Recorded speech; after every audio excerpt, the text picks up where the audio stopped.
Hello प्यारे बच्चों, तो ये वाली वीडियो आप ऐड समझ करके स्किप न कर देना। ये इस टीचिंग का एक हिस्सा है।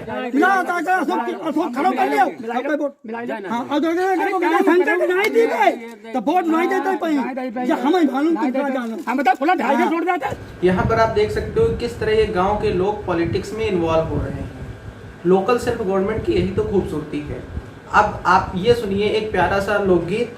इसको आप केवल तब तक सुनिए जब तक हम कॉपीराइट के इशू में न फंस जाएं। गहना बेचदा, गुड़िया बेचदा, हरवा बेचदा, चूड़िया बेचदा, खेत वधाई दरेहन बलम परधानी लड़ब, पिया हो परधाइन बनब।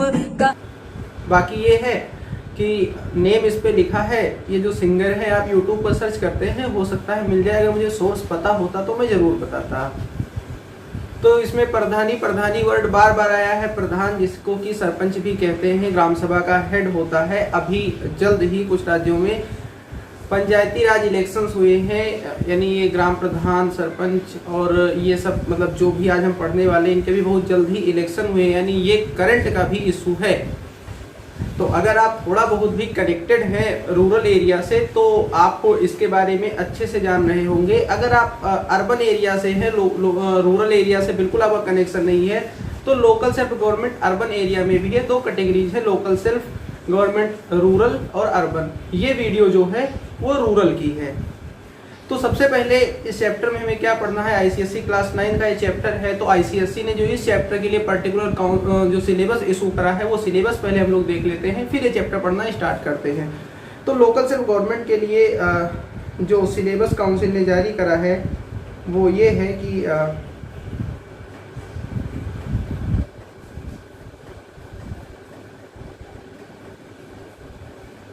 3 टायर सिस्टम ऑफ पंचायती राज, जो कि 3 टायर कौन कौन से, ग्राम पंचायत, पंचायत समिति और जिला परिषद, there meaning and function, right.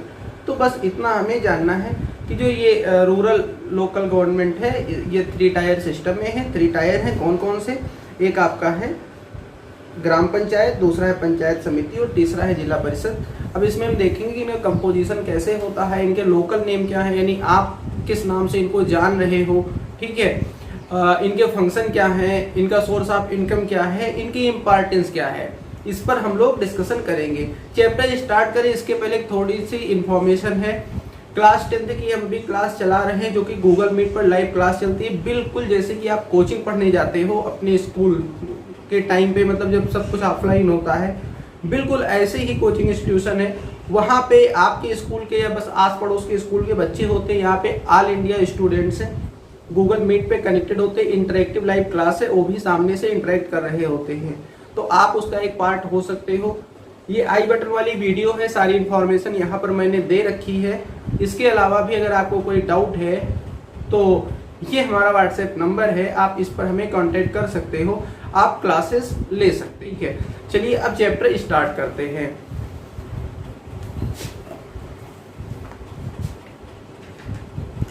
तो हमारे चैप्टर का नेम है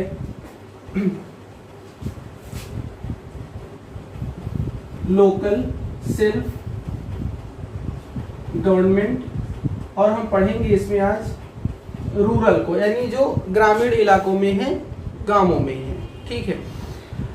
तो यहाँ पे कुछ चीजें आती हैं कि जैसे सबसे पहले डिफरेंशिएट करने को आता है कि लोकल सेल्फ गवर्नमेंट में और लोकल गवर्नमेंट में क्या डिफरेंस होता है, ये चीजें पूछ ली जाती हैं। किसमें कि लोकल सेल्फ गवर्नमेंट जो पॉइंट यहाँ पर लिखा हुआ है, और दूसरी चीज है कि लोकल गवर्नमेंट, इन दोनों चीजों में क्या डिफरेंस होता है। तो इसमें देखो एक वर्ड सेल्फ जो जुड़ा हुआ है ना, इसी से हम चीजें डिफरेंशिएट कर सकते हैं।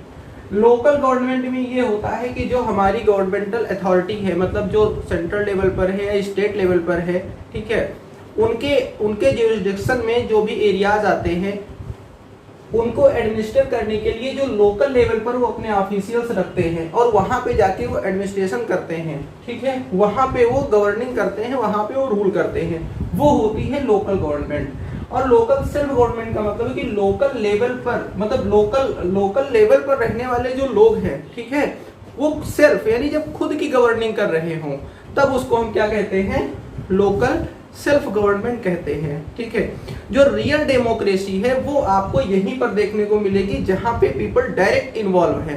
ठीक, वरना ब्रॉड लेवल पे जो हमारे यहाँ है वो हमारे यहाँ डायरेक्ट डेमोक्रेसी नहीं है, हमारे यहाँ रिप्रेजेंटेटिव डेमोक्रेसी है। आप रिप्रेजेंटेटिव डेमोक्रेसी का मतलब ये समझो कि पार्लियामेंट में जाकर के आप नहीं बैठते हो। हालांकि डेफिनेशन डेमोक्रेसी की ये है कि आप the people, by the people and for the people, लेकिन पार्लियामेंट में जाकर के आप नहीं बैठते हो। पार्लियामेंट में कौन बैठता है?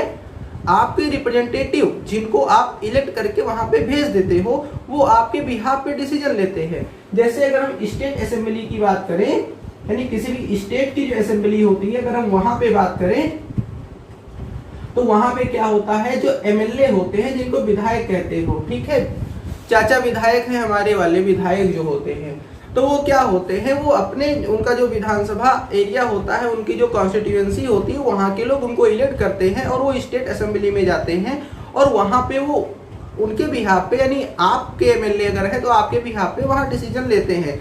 माना यह जाता है क्योंकि इलेक्ट आपने किया है इसलिए डिसीजन आप ले रहे हो, ऐसा माना जाता है भी यही। जैसे अगर आप नेशनल असेंबली की बात करोगे, यानी सेंट्रल पे पार्लियामेंट में, ठीक है, नेशनल असेंबली बात करोगे तो आप एमपीज को, यानी सांसद को जो है लोकसभा एमपीज को, उनको इलेक्ट करके भेजते हो और वहां पे वो आपके बिहाफ पे डिसीजन लेते हो और माना जाता है कि डिसीजन आप ले रहे हो और माना क्या जाता है यही है। लेकिन ये क्या है, आपके रिप्रेजेंटेटिव्स हैं जो वहां पे रूल कर रहे हैं। तो ये तो हुई रिप्रेजेंटेटिव डेमोक्रेसी। ठीक है, डायरेक्ट डेमोक्रेसी जो है वो आपको यहाँ पे मिलती है। यहाँ पे आप जनरली रिप्रेजेंटेटिव नहीं रखते हो, ठीक है, कहीं पे मतलब ऐसा होता है, लेकिन ज्यादातर मतलब आप इवन खुद इन्वॉल्व होते हो वहां पे। ठीक है, यहाँ पे डिसीजन लेने के लिए आप विधानसभा भवन में या संसद में वहां पे आप नहीं जाते हो, लेकिन यहाँ पे आप खुद पंचायत की मीटिंग में बैठते हो। तो डायरेक्ट डेमोक्रेसी यहाँ पे मिलती है। ग्राम स्वराज जो गांधी जी का सपना था, गांधी जी जो बोलते थे, वो ग्राम स्वराज यहीं पे आपको देखने को मिलता है। ठीक है, तो लोकल सेल्फ गवर्नमेंट और लोकल गवर्नमेंट में आपको ये डिफरेंस पता चला। थोड़ा सा यहाँ पे इसके प्रीफेस में जो बातें थी वो पता चली। प्रीफेस में थोड़ी बात पहले और जान लेते हैं कि जैसे जो डेमोक्रेटिक गवर्नमेंट होती है वो कहीं ना कहीं उसमें डिवीजन ऑफ पावर होता है, यानी पावर को डिवाइड करना पड़ता है। कहीं ना कहीं वो गवर्नमेंट फेडरल होने के उस पर होती है। बहुत सारी गवर्नमेंट फेडरल है, ठीक है, और बहुत सारी गवर्नमेंट जैसे जो फेडरल मान लो नहीं, उनमें भी डिवीजन ऑफ पावर बहुत अच्छे से है। तो इंडिया में जो डिवीजन ऑफ पावर है, ठीक है, वो 3 टायर में है।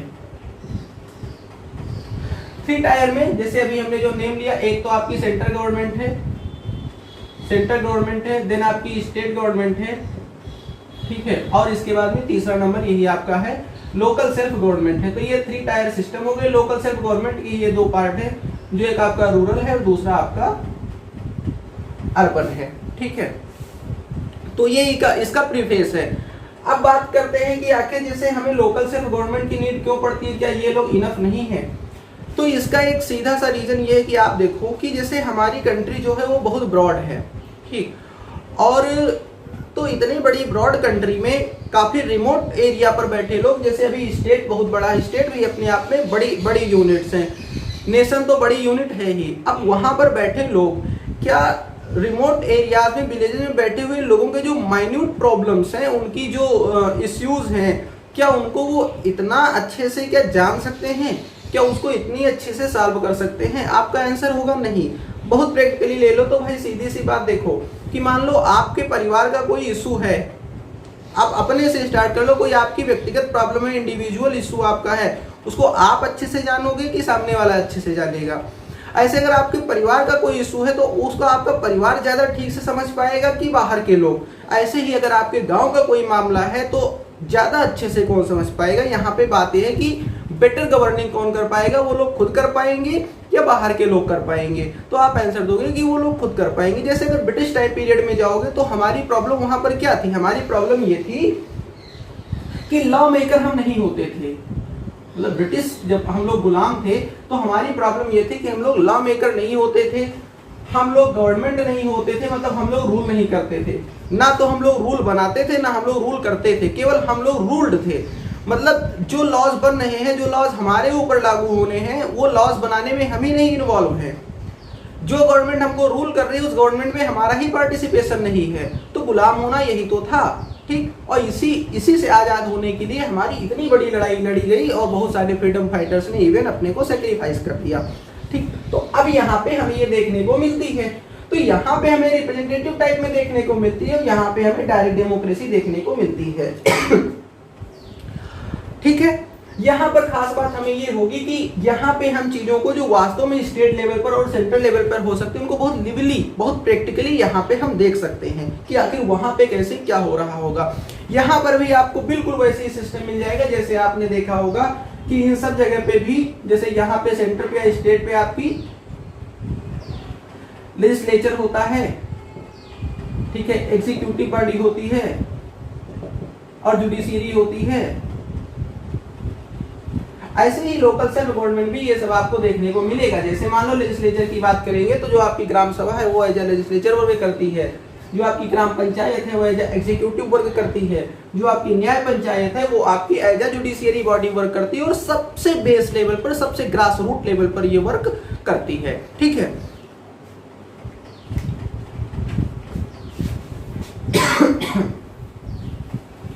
तो यहां से आपको ये भी पता चला कि इनका इंपॉर्टेंस क्या है।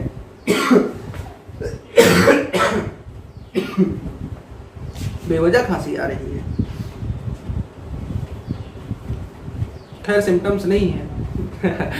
तो यहां से अगर आपको मान लो इंपॉर्टेंस लिखना हो, जैसे क्वेश्चन में आ सकता है कि लोकल गवर्नमेंट की इंपॉर्टेंस क्या है, तो आप क्या क्या इंपॉर्टेंस लिखो। जैसे पहला इंपॉर्टेंस आप ये लिख सकते हो कि यहाँ पे डायरेक्ट डेमोक्रेसी आपको फॉर्म देखने को मिलेगा जहां लोग इन्वॉल्व होते हैं डायरेक्टली, ठीक है, ये आपको पहली चीज देखने को मिलेगी। दूसरी चीज ये देखने को आप ये कहोगे कि जैसे जो लोकल लोगों के जो इश्यूज हैं, ठीक है, तो वो लोकल लोगों के इश्यूज रिमोट एरिया पर बैठे या ज्यादा ऊंचे वहां पर बैठे लोग ज्यादा अच्छे से नहीं जान सकते। इवन लोकल सेल्फ गवर्नमेंट और लोकल गवर्नमेंट का जो मैंने आपको बताया, जैसे मान लो लोकल सेल्फ गवर्नमेंट ना हो, लोकल गवर्नमेंट में हो, तो वो भी एक हिसाब से आउटसाइडर्स होंगे और वो वहाँ की प्रॉब्लम क्या अच्छे से जान पाएंगे। वहाँ के रहने वाले लोग खुद वहाँ की अच्छे से प्रॉब्लम जान पाएंगे, इवन वहाँ के रिसोर्सेज के बारे में, वहाँ की जियोग्राफिकल कंडीशंस के बारे में, वहाँ की कस्टम्स के बारे में। जैसे जब इंग्लिश रूल था तो सबसे ज़्यादा इश्यूज हमको किस बात को लेकर के होते थे, हमको इस बात के लेकर के होते थे क्योंकि उनको हमारे कस्टम्स नहीं पता थे, हमारे ट्रेडिशंस नहीं पता थे, जाने अनजाने उसके साथ वो मजाक कर देते थे।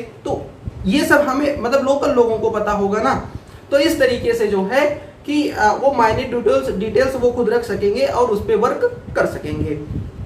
इसके अलावा और भी चीजें हैं, जैसे इसमें एक ये है कि जो लोकल गवर्नमेंट के ऑफिसर्स होते हैं वो पेड होते हैं, कहीं ना कहीं एक इकोनॉमिक बर्डन बढ़ाते हैं नेशन पे, स्टेट पे, ठीक। लेकिन जैसे ये लोग होते हैं जनरली ऑनरेरी होते हैं। ऑनरेरी का मतलब जो अवैतनिक है, जिनको सैलरी नहीं दी जाती है, ठीक है, ऐसे लोग होते हैं। तो कहीं ना कहीं एक अच्छी रूलिंग भी हो जाती है और इकोनॉमिक बर्डन से भी चीजें बच जाती है और कहीं ना कहीं वो इकोनॉमी को बढ़ाते भी हैं, क्योंकि अगर जब अभी हम इनके फंक्शन में पढ़ेंगे तो हम देखेंगे किस तरीके से वो जो है इकोनॉमी को बढ़ाते हैं। इसके अलावा फिर जैसे health, water, sanitisation, rural electricity और भी जैसे वैक्यूलेशन, अभी कोरोना का टाइम चल रहा है, इस समय जो है वैक्सीनेशन हो रहा है, ठीक। तो ये सारी चीजें करने में इनका काफी अच्छा रोल होता है और जो लोकल गवर्नमेंट है उनके साथ में ये मिल करके, यानी उनको कोऑर्डिनेट करके बेहतरीन सिस्टम क्रिएट करते हैं, ठीक है। हाँ, ये चीजें हैं कि जैसे जो नहीं क्रिएट हो रहा है वो सब इसकी लिमिटेशन में आएगी। मतलब जैसे आप कहोगे कि अरे वाह, फाइलों में गांव का मौसम गुलाबी है,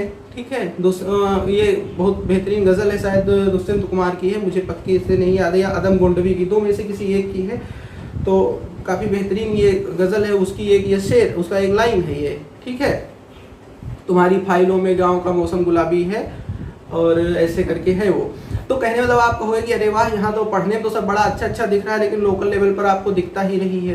तो वो इसकी लिमिटेशन है, मतलब कि हाँ, अभी हम जिस पर्पस के लिए ये चीज रही है वो सपना हम लोग अचीव नहीं कर पाए हैं, तो वो उस सेक्टर में चला जाएगा। वरना अगर जिस तरीके से मतलब जो आइडियल सेट करे गए अगर उस पर वर्क करें तो सबसे बेहतरीन टाइप ऑफ गवर्नमेंट ये हो सकती है, ठीक।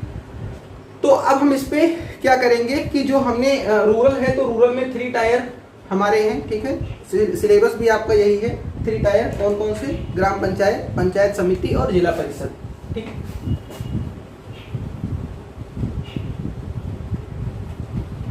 ग्राम पंचायत,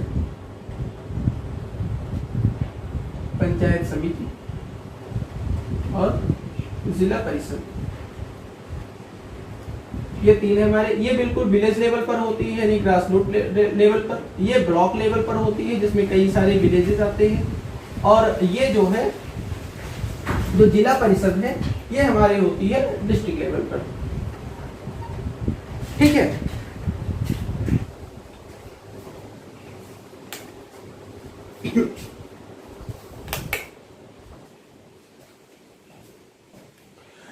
थोड़ी सी बात जैसे कभी कभी इसकी हिस्ट्री पर आती है, तो हिस्ट्री पे देखो बात, मतलब इस पर्टिकुलर यानी पंचायती राज भी इसको बोलते हैं, इसी को पंचायती राज बोलते हैं।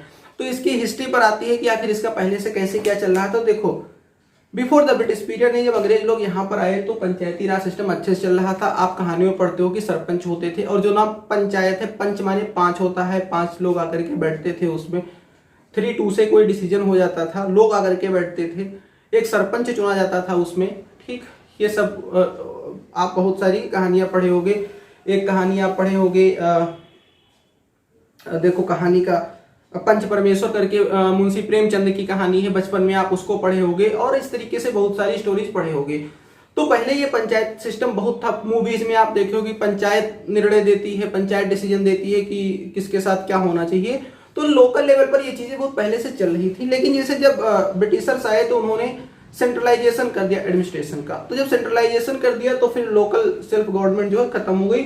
लोकल सेल्फ गवर्नमेंट के पास में कुछ सर्टेन ऑटोनॉमी भी होती है, मतलब स्वायत्तता। ठीक, ऑटोनॉमी का मतलब ये होता है कि वो खुद अपने मैटर्स को डील करते हैं।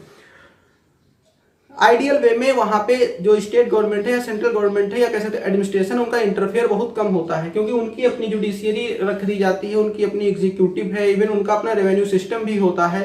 ठीक है, तो ये सारी चीजें होने के बाद में उनकी अपनी एक ऑटोनॉमी हो जाती है। तो ये सब पहले से भी होता था, लेकिन ब्रिटिशर्स ने ये चीज खत्म कर दिया। लेकिन जब आजादी की लड़ाई लड़ी जा रही थी तो गांधी जी ने ये चीज काफी अच्छे से जो है देखी कि वास्तव में अगर हमें एक बड़े लेवल पर कोई मूवमेंट खड़ा करना है तो रूरल लोगों को हमको उसमें इन्वॉल्व करना होगा। और रूरल लोगों को इन्वॉल्व करने के लिए ये है कि कहीं ना कहीं हमको जो पंचायती राज सिस्टम है उसको फिर से हमें आगे लाना होगा, और ये जो ग्राम स्वराज है इसको आगे बढ़ाना होगा। तो गांधी जी उसको काफी अच्छे से आगे बढ़ाते रहे।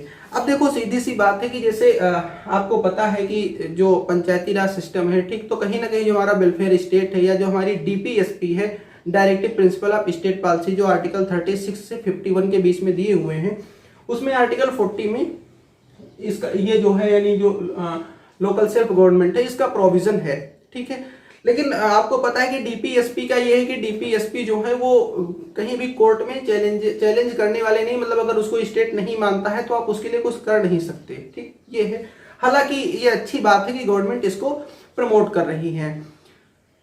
एक चीज जरूर है कि जैसे अगर कॉन्स्टिट्यूशन जो बनाया जा रहा था, जो कॉन्स्टिट्यूशन असेंबली थी, अगर उसमें मान लो गांधी जी होते, आपको पता है ना कॉन्स्टिट्यूशन असेंबली में गांधी जी नहीं थे, अगर कॉन्स्टिट्यूट असेंबली में अगर वहां गांधी जी होते तो कहीं ना कहीं ये कोई एक अच्छा सा एक आर्टिकल बनता। ठीक, जिस तरह गांधी जी इस चीज को सपोर्ट करते थे। तो ये हुई इसकी बेसिक सी हिस्ट्री। ठीक है, अब ये हुआ कि जैसे बाद में जब हमारा देश आजाद होता है, ठीक है, तो देश आजाद होने के बाद में ये हुआ कि 1957 में, ठीक है, एक कमेटी बनी, और जिसके चेयरपर्सन जो थे वो हमारे बलवंत राय मेहता थे। और बलवंत राय मेहता ने अपना भी उसमें स्टडी करके फिर जो है 1958 में अपनी रिपोर्ट सबमिट करी, जिसमें उन्होंने 3 टायर सिस्टम की बात करी, जो कि यही थी लोकल सेल्फ गवर्नमेंट के लिए। ठीक है, तो 3 टायर सिस्टम की बात करी। फिर इसके बाद में 73rd अमेंडमेंट एक्ट 1992 में ये कॉन्स्टिट्यूशन में ऐड कर दिया गया, और इसके बाद में 24 अप्रैल 1993 को ये पूरी तरीके से मतलब केम इनटू फोर्स, लागू कर दिया गया। और इसीलिए जो 24 अप्रैल की डेट है, ठीक है, उसको हम पंचायती राज दिवस के नाम से मनाते हैं। अब ये आपके जीके का भी क्वेश्चन हो जाएगा, 2-3 क्वेश्चन, जैसे ये जो 3 टायर सिस्टम है इसको किसने इंट्रोड्यूस करा था, किस कमेटी की जो है सिफारिश पे ये चीज आई थी, तो इस पे आप बताओगे बलवंत राय मेहता। ठीक है, सिफारिश कब सबमिट करी गई थी, 1958 में करी गई थी। ये एक्ट कब आया, पंचायती राज एक्ट जो है ये आया 1992 में। इनएक्टमेंट कब हुआ, तो 24 अप्रैल 1993। ठीक है, और पंचायती राज दिवस कब मनाया जाता है, तो 24 अप्रैल को मनाया जाता है। ठीक, ये आपके जीएस के पार्ट हो गए। ठीक है,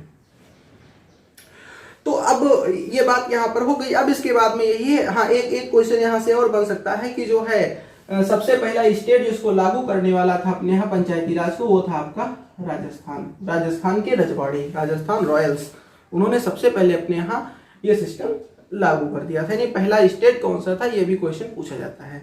ठीक है, अब इसके बाद में हमारा ये आपको बता ही दिए कि जो है 3 लेवल पे कौन से, ग्राम वाला यानी जो विलेज लेवल पर होता है ग्राम पंचायत, और ब्लॉक लेवल पे जहाँ पे कई सारे ब्लॉक मिलकर के, तो मतलब विलेज मिलकर के ब्लॉक बनाते हैं, वहाँ पंचायत समिति होती है, और डिस्ट्रिक्ट लेवल पर जो है आपका जिला परिषद होता है। ठीक है, तो अब हम इस पे एक एक की बात करेंगे, उनका कंपोजिशन कैसे होता है और उनके फंक्शंस क्या हैं, उनकी अर्निंग कहाँ से होती है, इन सब चीजों पे एक एक बात करेंगे। तो सबसे पहले हमारा विलेज लेवल पर है। ठीक है, तो विलेज लेवल में जैसे हमने बात करा कि यहाँ पे आपको एग्जीक्यूटिव, लेजिस्लेचर, एग्जीक्यूटिव, जुडिशियरी आपको तीनों देखने को मिल जाएगी। तो सबसे पहले जो आपकी आती है ग्राम सभा। ठीक है, सबसे पहले आपकी ग्राम सभा आती है। ग्राम सभा सबसे पहले आती है। ठीक है, और ये हमारी क्या होती है, यही हमारी लेजिस्लेटिव बॉडी होती है, यानी लेजिस्लेचर कह सकते हैं, ये हमारा लेजिस्लेचर होता है। अब जो ग्राम सभा होती है इसको हम एक नाम और देते हैं जो कि हमारी विलेज असेंबली है। क्या है, विलेज असेंबली। जैसे अभी आप नेशनल असेंबली जो सेंट्रल लेवल पर होती है और स्टेट असेंबली जो स्टेट लेवल पर होती है, जिसकी आप बात करें, वैसे ही मतलब आप इसको देखो रिलेट करते चलोगे, तो अगर वो पहले से जानते होगे तो ये जान जाओगे बिल्कुल, बस एक रिलेशन खाली आपको बिठाना है। और अगर मान लो वो पहले से नहीं पढ़े हो, यानी जहाँ पे मुख्यमंत्री और मिनिस्टर्स, चीफ मिनिस्टर है ना ये, या वहाँ पे प्राइम मिनिस्टर और उनकी कैबिनेट मिनिस्ट्री, ऐसा अगर नहीं पढ़े हो पहले से, तो जो ये पढ़ने के बाद वो पढ़ोगे तो बड़ी आसानी से जान जाओगे। अगर वो पहले से पढ़े होगे तो ये आसानी से जान जाओगे, इसीलिए कह रहे हैं इसको रिलेट करते चलो। तो विलेज असेंबली होती है। तो जैसे स्टेट असेंबली में MLAs होते हैं, ठीक है, MLCs होते हैं। जैसे नेशनल असेंबली में आपके जो है मेंबर ऑफ पार्लियामेंट होते हैं, ऐसे ही ग्राम सभा की विलेज असेंबली में जो विलेज के जितने भी वोटर्स होते हैं, ठीक है, अब वोटर्स आप समझ ही रहे हो, यूनिवर्सल एडल्ट फ्रेंचाइज है, तो जो वोटर्स होते हैं वो इसके क्या होते हैं, मेंबर्स होते हैं। ये सब मिल करके, ठीक है, अपनी ग्राम सभा के हेड का यानी एक प्रेसिडेंट का इलेक्शन करते हैं, एक प्रेसिडेंट का इलेक्शन करते हैं, जो कि कौन होता है आपका, प्रधान। ठीक, प्रधान तो नाम जानते ही होगी, जिसको सरपंच भी बोलते हैं, ठीक है, जिसको कि सरपंच भी बोलते हैं, इसका इलेक्शन करते हैं। ठीक, इसके अलावा ये विलेज असेंबली के लोग पंचों का भी चुनाव करते हैं। किसका, पंच, उनको क्या बोलते हैं, पंच, उनका भी चुनाव करते हैं। और इस तरीके से ये क्या बन जाते हैं, ये आपकी बनती है ग्राम सभा। ठीक है, अब इसके बाद में क्या होता है, ग्राम सभा की मीटिंग होती है। अब इसके भी सेशन होते हैं, जैसे आपके जो सेशन, मानसून सेशन और इस तरीके के जो सारे जो सेशन होते हैं, ठीक है, ऐसे इसके भी सेशन होते हैं। इसके जनरली 2 सेशन होते हैं, एक रबी सीजन के बाद में, क्रॉप सेशन जो होते हैं रबी के बाद में, और खरीफ के बाद में 2 सेशन इसके बुलाए जाते हैं। ठीक है, जिनमें बजट पे डिस्कशन होती है और इन सब चीजों पे डिस्कशन होती है, बजट वगैरह पास करे जाते हैं, जैसे कि आपके नेशनल असेंबली और स्टेट असेंबली में पास किए जाते हैं। यहाँ पे क्या होता है, जब ग्राम सभा कंपोजिशन हो जाता है, इसके बाद में उनकी मीटिंग बुलाई जाती है। ठीक है, और इसके बाद में आपकी जो एग्जीक्यूटिव बॉडी है, ठीक है, एग्जीक्यूटिव बॉडी यानी ग्राम पंचायत, ग्राम पंचायत, इनका कंपोजिशन होता है। ठीक है, तो ग्राम पंचायत में जो प्रधान होता है वो एज ए बिल्कुल प्रेसिडेंट की, प्राइम मिनिस्टर की तरह वर्क करता है, और जो पंच होते हैं, ठीक है, वो बिल्कुल जैसे मिनिस्ट्री होती है उसकी तरह वहां पर वर्क करते हैं। ये बिल्कुल एग्जीक्यूटिव बॉडी होती है, जैसे कि आपके मिनिस्टर्स वाली होती है। ठीक है, तो इस तरीके से इनका ये सिस्टम हुआ। और फिर जो आपका लेजिस्लेचर है, सॉरी आपकी जो जुडिशियरी है, तो जुडिशियरी एक से ज्यादा विलेज को इन्वॉल्व करती है। एक से ज्यादा विलेज को इन्वॉल्व करने का मतलब है कि वहां की ग्राम सभा के लोग या ग्राम पंचायत के लोग ये सब इकट्ठा होते हैं, और वो एक तरीके की जुडिशियरी बॉडी होती है। ठीक, अब इनकी वर्किंग क्या, अब इनके फंक्शंस क्या है, यानी वर्किंग क्या है। तो जैसे अगर इनकी मिलाकर के वर्किंग देखोगे, या ये जैसे लेजिस्लेचर है, यानी ये कहीं ना कहीं कुछ रूल्स बनाएंगे, रूल सेट करेंगे, और ये उसको क्या करेंगे, लागू करेंगे, सीधी सी बात है। तो इनको अगर हम एक चीज में ले, तो इनका काम ये होता है कि जैसे जो रूरल एरियाज हैं, ठीक है, जैसे वहाँ पे कुछ रोड्स बनाई जानी है, उसका इलेक्ट्रिफिकेशन कराया जाना है, ठीक है, जो है वैक्सीन वगैरह लगवाई जानी है, जैसे पल्स पोलियो कैंपेन चलता था, ठीक है, टीकाकरण जो वैक्यूलेशन होता है ये चलता है। ठीक, इसके अलावा भी बहुत सारे जो आपके जो एम्प्लॉयमेंट के लिए लोकल लेवल वर्क जैसे मनरेगा वगैरह है ना, तो इन सब के लिए इन सब का वर्क जो होता है वो इन सब के अंडर में आता है। ठीक, अगर बात करोगे आप इसकी यानी जुडिशियरी की यानी जो न्याय पंचायत होती है, तो देखो जो लोकल लेवल पर जो भी डिस्प्यूट्स होते हैं, जितने झगड़े होते हैं छोटे मोटे, मतलब जैसे जो लोग जल्दी, सीधी सी बात है, अगर कुछ फैसले नीचे ही हो जाएंगे तो कोर्ट का बर्डन कम होगा। और कई बार ऐसा होता है कि छोटे मोटे झगड़े निचले लेवल पर ही सुलझाए जा सकते हैं, उनके लिए कोर्ट का टाइम बर्बाद करने की जरूरत नहीं होती है। सीधी सी बात है। एक मैटर हुआ इंक्रोचमेंट का। इंक्रोचमेंट का मतलब ये है कि जैसे हमारा खेत है, ठीक है, फील्ड हमारी है और सामने वाले का खेत है, उन्होंने क्या किया, थोड़ा सा बढ़ा के हमारे खेत को अपने में जोत लिया। अब इसके लिए कोर्ट में जाने से अच्छा है कि न्याय पंचायत की मीटिंग बुलाई जाए, 4 लोग वहां पे बैठेंगे, उनके सामने बात रखी जाए, वो देखेंगे हाँ तुम्हारी बात सही है, तो भाई इतने लोग मिलकर के कहेंगे कि ऐसा करो कि आप ये मैटर सही करो, तो सही कर लिया जाएगा। हाँ, अगर वो नहीं सही करेंगे तब मैटर कोर्ट में ले जाया जाएगा, तो उनको उसकी पनिशमेंट वगैरह मिल जाएगी। बात समझ में आई? तो इस तरीके की इनकी वर्किंग होती है। ठीक है, अब जैसे ये है इनका फंक्शन इस तरीके से होता है। ठीक है, अब जैसे ये है कि आखिर इनकी इनकम सोर्स क्या है, मतलब इनको इनकम कहाँ से मिलती है। ठीक है, तो इनकी इनकम का सोर्स ये है कि एक तो स्टेट गवर्नमेंट जो है वहां से इनको कुछ ऐड मिलता है, फाइनेंशियल ऐड मिलता है। इसके साथ बहुत सारे जो टैक्सेस हैं, ठीक है, जो लगाए जाते हैं, हाउस टैक्स वगैरह इस तरीके से, तो इन सब के थ्रू इनको जो है इनकी इनकम होती रहती है। ठीक है, फंक्शंस पे हम लोग काम कर ही लिए। ठीक है, हाँ, एक चीज और है कि जैसे इनका टेन्योर क्या होता है, तो देखो ये जो तीनों चीजें, चाहे ग्राम पंचायत हो, पंचायत समिति हो या जिला परिषद हो, सबका टेन्योर 5 ईयर का होता है।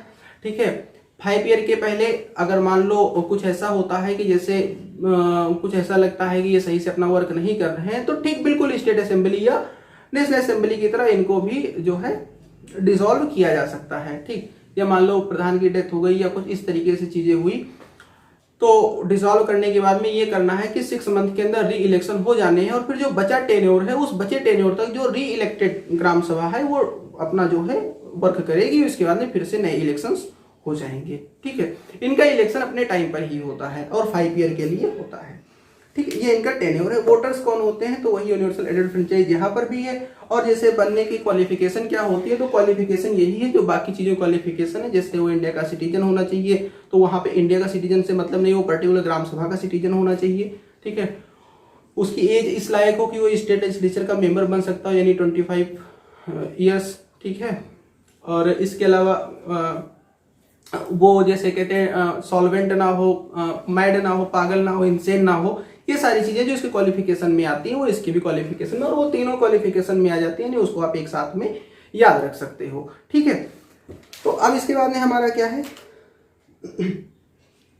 ग्राम पंचायत इस लेवल पर हम लोग देख लिए। अब हमारा अगला है ब्लॉक पंचायत, ब्लॉक लेवल पर। ठीक है, यानी पंचायत समिति दूसरा वाला।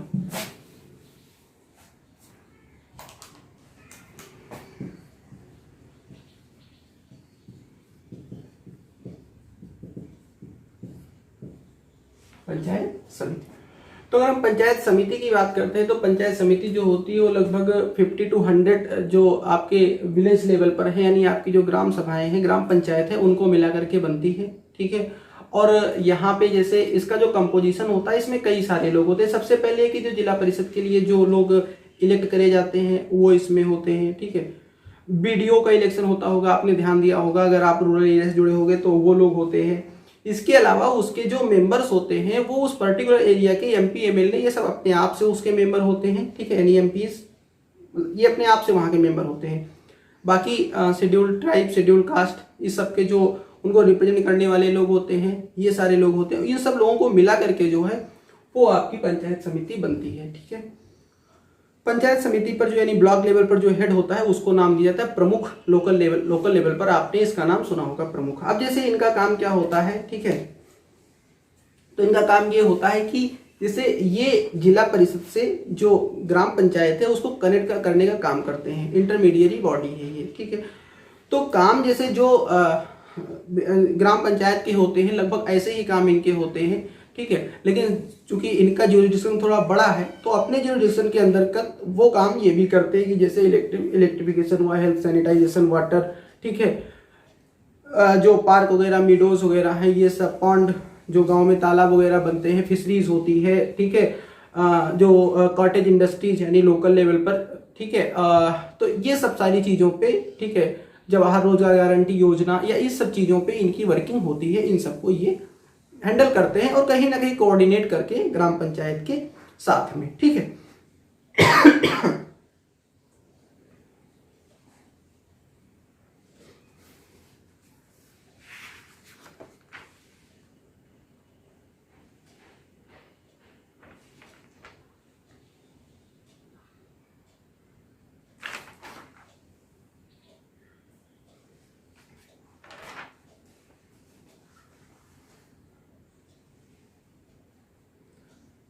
और इसके बाद में फिर थर्ड सिस्टम आपका क्या है, यहाँ पे आपका आ जाएगा जिला परिषद।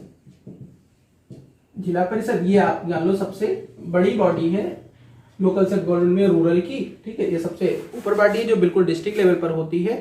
और इसका जो कंपोजिशन होता है तो सभी इलेक्टेड सरपंच यहाँ पर होते हैं, ठीक है। उस पर्टिकुलर एरिया के एमपीओ एमएलए इसमें अपने आप से होते हैं। जो रिप्रेजेंटेटिव्स होते हैं शेड्यूल कास्ट, शेड्यूल ट्राइब और वुमेन कम्युनिटी के, वो लोग इसमें जो है इन्वॉल्व होते हैं। इसके अलावा ये भी है कि बहुत सारे स्टेट जैसे थोड़ा बहुत एक स्टेट से दूसरे स्टेट में आपको डिफरेंस देखने को मिल जाएगा। तो कुछ स्टेट्स में ऐसा है जहाँ पे जो कोऑपरेटिव सोसाइटीज बनाई जाती है तो कोऑपरेटिव सोसाइटी के मेंबर भी इसमें इन्वॉल्व होते हैं। अब देखो सीधी सी बात है कि ये सबसे अपर लेवल पर है तो स्टेट से सीधा इसी का कनेक्शन होता है, ठीक है। सबसे मतलब जो स्टेट असेंबली है, मतलब जो मेन गवर्नमेंट है, वहां से सीधा कनेक्शन सबसे पहले इसका होता है। बड़े लेवल पर जो बजट वगैरह पास किए जाते हैं, ठीक है, किसी जगह ऐड दिए जाते हैं, वो यहीं के थ्रू जाते हैं। और चूंकि एक चीज आप हमेशा ध्यान रख के चलना कि कई बार मतलब ज्यूरिडिक्शन बड़ा होता जाएगा लेकिन कहीं ना कहीं फील्ड आपको लगभग सेम मिलेगी, तो कंफ्यूज नहीं होना है उसमें। ये है क्योंकि ये लोग कोऑर्डिनेट करके एक दूसरे के साथ में मिलकर के ये काम करते हैं, ठीक। तो कहीं ना कहीं चीजें आपको मतलब जो उनका ज्यूरिडिक्शन वाला एरिया है वो एक जैसा आपको देखने को मिलेगा। तो ये है आपकी लोकल सेल्फ गवर्नमेंट रूरल। अब इसमें देखो एक सबसे बड़ी बात जो मैं बताना भूल गया था, वो सबसे अच्छी बात इसमें ये है कि जो वुमेन को रिजर्वेशन दिया जाना था, ठीक। तो हमारा कॉन्स्टिट्यूशन वुमेन को रिजर्वेशन देने की बात करता है, लेकिन अभी कितना परसेंट रिजर्वेशन है, या रिजर्वेशन अभी ना तो स्टेट असेंबली में फिक्स है ना तो नेशनल असेंबली में फिक्स है, लेकिन लोकल सेल्फ गवर्नमेंट जो है वहां पे 33% रिजर्वेशन दिया जा रहा है। अब लिमिटेशन इसकी क्या है, देखो लिमिटेशन यही है, जैसे आप लोग खूब सुनते होंगे कि जैसे सीधी सी बात है, लोग कहते हैं कि चलो भैया प्रधान हो गए, अब इनके पास एक बोलेरो 5 बीघा प्लाट और ये सब चीजें हो जाएंगी। और रियल में यही होता है कि जैसे जो भी ऐड आता है, जो भी जो है फाइनेंस आता है, कहीं ना कहीं जो इलेक्टेड लोग होते हैं वो अपने खर्चे में उसको ले लेते हैं, ठीक है। दूसरी बात यह है कि जैसे जहाँ पे शेड्यूल कास्ट ट्राइब इनको रिप्रेजेंटेशन देने की बात हो रही है, वुमेन को रिप्रेजेंटेशन देने की बात हो रही है, तो उसमें रिजर्वेशन रख दिया गया, चलो ठीक है, पर्टिकुलर सीट से, पर्टिकुलर वार्ड से इसी कैटेगरी का कैंडिडेट खड़ा हो पाएगा। तो उसमें क्या होता है, आपने देखा होगा कि एक प्रधान प्रतिनिधि बन जाते हैं। जैसे सीधी सी बात है, मान लो मैं हूं और इस बार महिला सीट है, ठीक है, तो मैं तो नहीं खड़ा हो सकता हूं, तो मैंने अपनी वाइफ को खड़ा कर दिया, मतलब नॉमिनेशन अपनी वाइफ के नेम से करा दिया, ठीक। प्रचार मैं कर रहा हूँ, प्रधानी मैं कर रहा हूँ, बस उसके पास पेपर जाता है तो उस पर साइन बना दो। आपने देखा खूब होता है। एक पंचायत वेब सीरीज है, अमेजॉन प्राइम पर है, अगर आप लोगों के पास टाइम हो तो आप वो वेब सीरीज जरूर देखिए, और आप काफी अच्छे से और काफी मजेदार है, बिल्कुल मजा आ जाएगा। तो आप जाकर के वो पंचायत वेब सीरीज आप देख सकते हो, ठीक है। बाकी टेलीग्राम वगैरह पे सर्च कर सकते हो, मैं प्रमोट नहीं कर रहा इन सब चीजों को, लेकिन वहां पे कॉपीराइट इन्फ्रिंजमेंट में चीजें मिलती रहती हैं, ऐसा मुझे पता है, ठीक है। तो मतलब लिमिटेशन है ना इसकी। ऐसे ही अगर मान लो ये हुआ कि जनरल सीट नहीं, इस बार शेड्यूल कास्ट का, शेड्यूल ट्राइब का कोई खड़ा होगा, तो इसमें ये होता है जैसे मैं जनरल का हूँ, मैं ज्यादा वहां पे प्रभावी आदमी हूँ, ज्यादा मेरा इन्फ्लुएंस है, तो मैं ये करता हूँ कि ऐसा है कि ये मेरा चेहरा है, आप इनको जिताओ, जान लो मुझे जिता रहे हो, और वो जीत जाएंगे। फिर वो साइन बनाते रहेंगे, पूरा 5 ईयर का जो टेन्योर होता है, और रियल में वास्तव में जो वहां पे जो प्रधान होगा, जो सरपंच होगा, वो मैं रहूंगा। यही होता ही है, ठीक है। तो कहीं ना कहीं इसमें जो एडमिनिस्ट्रेशन है वो काफी ज्यादा ध्यान दे रहा है, सुधार हो रहे हैं। बाकी बहुत सारे जो इसके लिमिटेशन है वो वही लिमिटेशन है जो इलेक्शन की होती है, आप इसके पहले चैप्टर पढ़ चुके होंगे, ठीक है। तो इलेक्शन वाले की जैसे मसल पावर का यूज होता है, अपने इन्फ्लुएंस का यूज होता है, लिटरेसी बहुत बड़ी प्रॉब्लम है। और सही माने में लिटरेसी नहीं, सही माने में कहोगे एजुकेशन बड़ी प्रॉब्लम। लिटरेसी और एजुकेशन में अंतर है। लिटरेसी का मतलब होता है कि केवल आप पढ़ लिख जाओ बस। एजुकेशन का मतलब है कि आपको शिक्षा होनी चाहिए, आपको जानकारी होनी चाहिए। तो सही माने में लिटरेसी ना करके अगर एजुकेशन कहें तो ज़्यादा अच्छा। तो ये इसकी लिमिटेशन है। आई होप आपको काफ़ी अच्छे से ये चीज़ समझ में आ गया होगा, ठीक है, कि आखिर रूरल लेवल पर कैसे क्या होता है, ठीक है। तो ठीक है, मैंने अपनी क्लास की इन्फॉर्मेशन बता ही दी है। क्लास कैसी लगी है आप लोग कमेंट बॉक्स में बताइएगा, ज़्यादा से ज़्यादा लोगों को शेयर करिए जिससे ज़्यादा से ज़्यादा लोग इसका फ़ायदा उठा सकें, ठीक है। ओके, मिलते हैं फिर अगली क्लास में।